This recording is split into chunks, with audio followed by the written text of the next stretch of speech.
Hello అండి. Welcome to our channel. అందరికీ నమస్తే. ఈరోజు నేను ఒక కొత్త స్టోరీతో మీ ముందుకొచ్చేసాను. అత్తగారు ఇలా అంది. చాలా రోజుల తర్వాత వ్రతం చేస్తున్నారు మీరిద్దరూ. పీటల మీద కూర్చుంటున్నారు. ఏదైనా కొత్త చీర కొనుక్కో అంటూ 500 కోడలి చేతిలో పెట్టింది రాజేశ్వరి. సంపాదిస్తున్న కోడలని కూడా పసిపిల్లలా చూస్తూ డబ్బులు చేతుల్లో పెడుతుంటే ఆవిడ ఆప్యాయతకి చలించిపోయింది స్వాతి. మీరిలా డబ్బులిచ్చి చీర కొనుక్కోమంటే ఎందుకు కొనుక్కోను? కాకపోతే 500 సరిపోవు అత్తయ్య. ఏదైనా మామూలు చీర కొనుక్కో వస్తుందిగా అంటుంది అత్తగారు. దానికి నా ఒక్కదానికి అయితే వస్తుంది. కానీ మీ అబ్బాయికి రెండో సెటప్ ఉంది. అన్నింటా నాతో సమానంగా తనకి చెయ్యాలి. మరి తనకి చీర కొనాలంటే మరో 500 కావాలిగా అని అంది.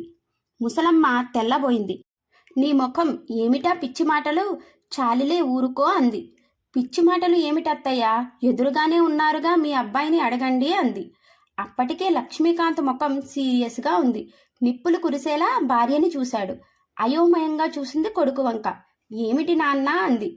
పొగరు ఎక్కువైందమ్మా నీ కోడలికి, అంతకన్నా ఇంకేమీ లేదు అన్నాడు.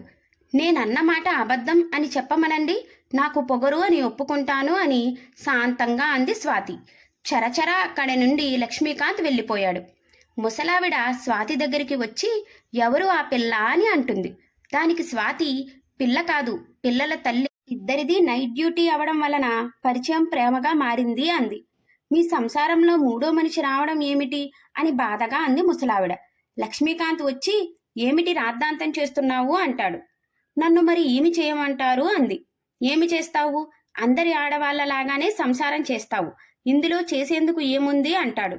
స్వాతి కళ్ళు ఎర్రగా మారి నేను ఏమీ చెయ్యలేనా? అంతేగా ఆవేశాన్ని కంట్రోల్ చేస్తూ అంటుంది. అవును, మగాడన్నాక పరిచయాలు ఉంటాయి. భార్యకే పరిమితమైపోయిన మగాడు నీకు ఎక్కడా దొరకడు. ఈ మాత్రం దానికి రాద్ధాంతం దేనికి అంటాడు.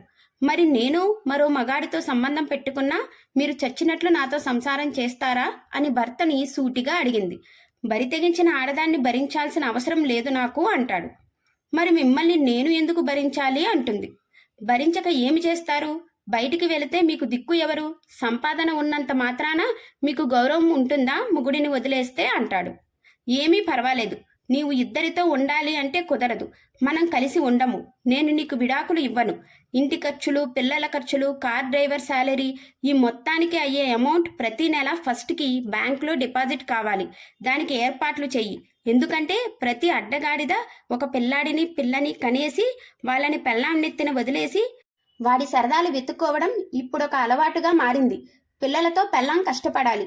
నేను అంత చేతకాని దాన్ని కాదు. అందుకే ముందుగానే చెప్తున్నాను అంది స్వాతి. ఏమిటి బెదిరిస్తున్నావు? ఈ పలానా నిన్ను మెడపెట్టి రోడ్డు మీదకు గెంటితే ఏమి చేస్తావు అని కల్లెర్ర చేస్తాడు. నువ్వు అలా చేయలేవు. చేస్తే 24 గంటల లోపు నువ్వు కటకటాల వెనుక ఉంటావు. చట్టం ఈ మాత్రం ఆడదానికి సహకరించపోయి ఉంటే సగం మంది పెళ్ళాలు రోడ్ల మీదే ఉండేవారు. నువ్వు సరిగ్గా ఉన్నంతకాలమే నీవు కట్టిన తాలికి విలువ, లేదంటే దానికి విలువ లేదు. నువ్వు తప్పు చేశావు కాబట్టి నువ్వు ఇంటిలో నుంచి వెళ్ళిపోవాలి అంటుంది. నేను వెళ్ళను. ఏమి చేస్తావు అంటాడు. చేసి చూపిస్తాను అంటుంది స్వాతి.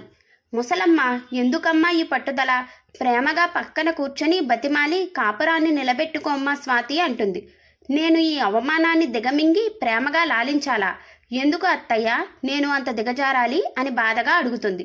నెమ్మదిగా వాడు దారిలోకి వస్తాడు. నువ్వు సంసారాన్ని పాడు చేసుకోకు అంటుంది అత్తగారు. ఏమీ అనుకోకండి అత్తయ్య, మీ తరం పరిష్కారం చెప్పకండి. సంసారం బాధ్యత నా ఒక్కదానిదే కాదు, ఇద్దరిది. ఈ ఒక్కసారికి నా పద్ధతిలో వెళ్ళనివ్వండి అత్తయ్య అంటుంది. పరువు పోతుంది స్వాతి అంటుంది. పరువు పోయే పని మొగుడు చేస్తే దానిని పెళ్ళాం కాపాడాలా చెప్పండి అంటుంది.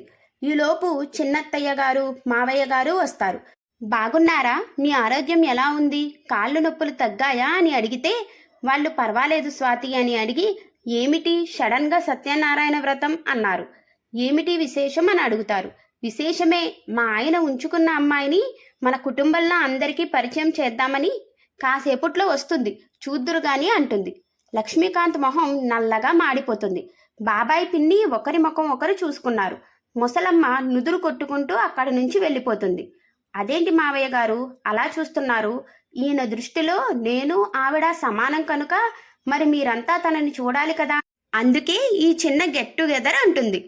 లక్ష్మీకాంత్కు ఊహించని పెద్ద దెబ్బ.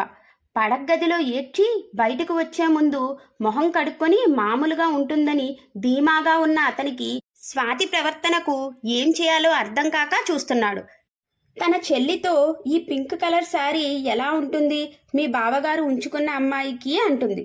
అత్తగారు వచ్చి వదిలేయమ్మా, ఆ అమ్మాయి భవిష్యత్తు కూడా ఆలోచించు అని చేతులు పట్టుకుంటుంది. నేను పతివ్రతను కాను, మీ అబ్బాయి ఉంచుకున్న అమ్మాయి గురించి ఆలోచించడానికి. నాకు చీము నెత్తురు ఉంటుంది అంది. అదే సమయంలో గేటు ముందు భర్తతో కారు దిగిన పావనిని చూడగానే హతాశుడయ్యాడు లక్ష్మీకాంత్. ఒంటిలోని రక్తమంతా క్షీణించిపోయినట్టు నిలబడ్డాడు. చిరునవ్వుతో, రండి పావని గారు, మీ గురించే వెయిటింగ్ అంటుంది. హాయ్ స్వాతి గారు, వ్రతం అయిపోయినట్టుంది అంది. పొద్దున్నే అయింది పావని గారు అంది. పావని భర్త బాగున్నావా అమ్మా అని అంటాడు. బాగున్నాను విష్ణు గారు అంటుంది. చుట్టాలంతా పావనిని చూస్తుంటే తల ఎక్కడ పెట్టుకోవాలో లక్ష్మీకాంత్కి అర్థం కాలేదు. స్వాతి ఎప్పుడూ నవ్వుతూ తుల్లుతూ ఉండడమే చూశాడు, కానీ ఇంత క్రోధం ఎప్పుడూ చూడలేదు తనలో. కానీ పరిస్థితి చేజారిపోయింది. స్వాతి ఇలా అంది, పావని గారు, మా అత్తయ్య మావయ్య, ఇక నుంచి మా బంధువులకు అందరికీ నేను ఎంతో మీరు అంతే అంటుంది. పావని ఆశ్చర్యంగా లక్ష్మీకాంత్ వంక చూస్తుంది. తలదించుకుంటాడు. ఇకపోతే తను పావని పెళ్ళైన 6 ఏళ్లకే నాతో సంసారం విసిగెత్తిన మా ఆయన ఎంచుకున్న కొత్త పార్ట్నర్ అని పదునుగా ఒక్కొక్క అక్షరం విడదీసి పలికింది. పావని ముఖం తెల్లగా పాలిపోయింది. గదంతా నిశ్శబ్దం అలుముకుంది. అది విన్న విష్ణు ముఖం ఎర్రబారింది. కోపంగా, ఏమంటున్నారు స్వాతి గారు మీరు అని అంటాడు. మీరు విన్నది నిజం, మీకు బాధ కలిగించినా సరే నేను చెప్పింది నిజం కాదు, అబద్ధమని వాళ్ళు చెప్పగలరేమో అడగండి అని తీక్షణంగా భర్త వంక చూస్తూ అంది. What is this nonsense Swathi, how can you talk like that, this is too much. Pavani గొంతులో ఉక్రోషం తడబాటు రెండూ తొంగిచూశాయి. నిజమేనమ్మా, నాకు కూడా చాలా టూ మచ్గా అనిపించి మా ఆయనని హెచ్చరించపోయాను, కానీ నేను దానిని వదలను, ఏమి చేసుకుంటావో చేసుకోపో అన్నాడు. కానీ అదే మాట నువ్వు కూడా అనవచ్చు కదా, భయపడుతున్నావు ఎందుకు? అరే, ఎందుకు ఏడుస్తున్నావు పావని? నిప్పుతో చెలగాటం ఆడినప్పుడు తెలీదా దాని పర్యవసానం ఎలా ఉంటుందో? పెద్ద చదువులు చదివి పెద్ద ఉద్యోగం చేస్తూ 4 మాయమాటలు చెప్పగానే భర్తను సంసారాన్ని మరిచిపోయి వాడి వలలో పడిపోవటమేనా? పక్క వాళ్ళ సంసారం చెడగొట్టడమేనా? నా భర్త నీకు ఇంత భరోసా ధైర్యం ఇచ్చి నిన్ను తన వలలోనికి లాగినా ఇలాంటి పరిస్థితుల్లో నిన్ను ఎలా కాపాడతాడు అని ఎప్పుడైనా ఆలోచించావా? ఇప్పుడు ఏమిటి నీ పరిస్థితి? కట్టుకున్నవాడా ఉంచుకున్నవాడా అంటుంది. విష్ణు లేచి చెరచెర బయటికి వెళ్ళిపోయాడు. పావని ఏడుస్తూ అతనిని అనుసరించబోయింది.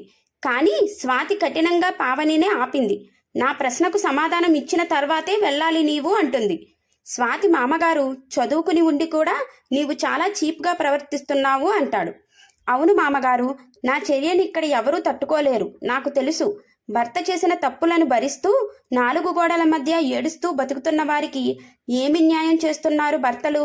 వాళ్ళు ఎన్ని ఎదవ పనులు చేసినా, ఎంతమందిని ఉంచుకున్నా భార్య వాళ్ళ పరువు కాపాడాలి, అంతేనా మామగారు అంటుంది. నేను ముందే చెప్పాను తప్పు సరిదిద్దుకోమని, కానీ ఆయన వినలేదు. పోతే పో అన్నాడు. ఇద్దరూ తప్పు చేశారు, కానీ ఫలితం పావని అనుభవిస్తుంది. భార్య అంటే సహనం, ఓర్పు కాదు. అవసరమైతే ఎదురు తిరగాలి. తనకు భార్య ఒక్కతే కావాలనుకుంటే లోపలికి రమ్మనండి, లేదా తనతో బయటకు వెళ్ళమనండి. నా పిల్లల చదువులకు అయ్యే ఖర్చులు బ్యాంకులో వేయమనండి అని తను చెప్పవలసిన విషయాలు చెప్పి లోపలికి వెళ్ళిపోతుంది Swathi. Thank you for watching అండి. Please like, share and subscribe.